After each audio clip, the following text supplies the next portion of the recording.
so how would you like to be able to give yourself a name? So you are going to meet some strange characters tonight.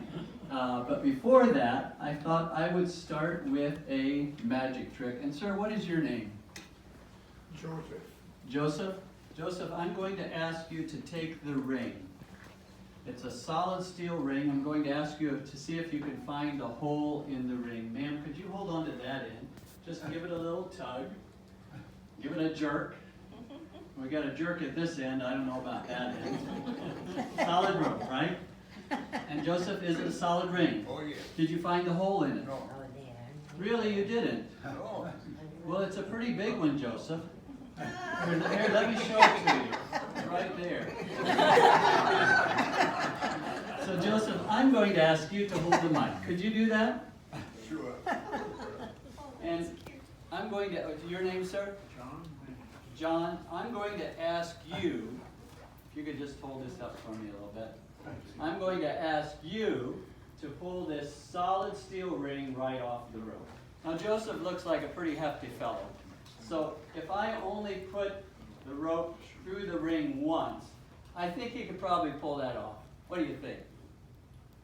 I don't know. I think he probably could just yank it right off, right through the hole. So yeah, I think he probably could. So I'm actually going to do it twice. And are you in the walker, you use it for walking? Okay. I think I'm going to choose this gentleman instead, since you're not using a walker, and I'd like you to come up front. So Joseph, could you come on up front? And I didn't even pick on the people in the front row. I picked on the people in the back.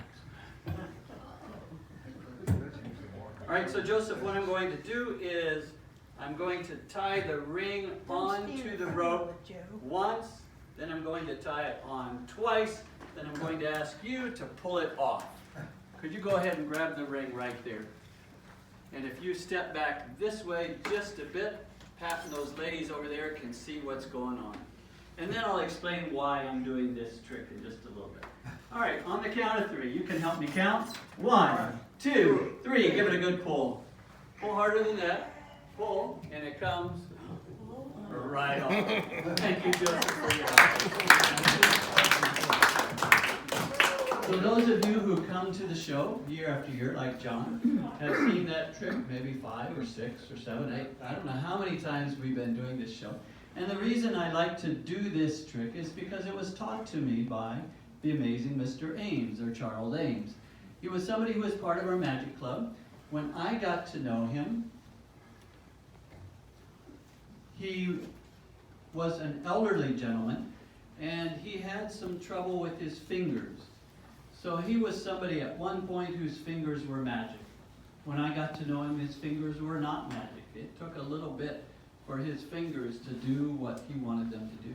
But the amazing thing is, I never heard him complain.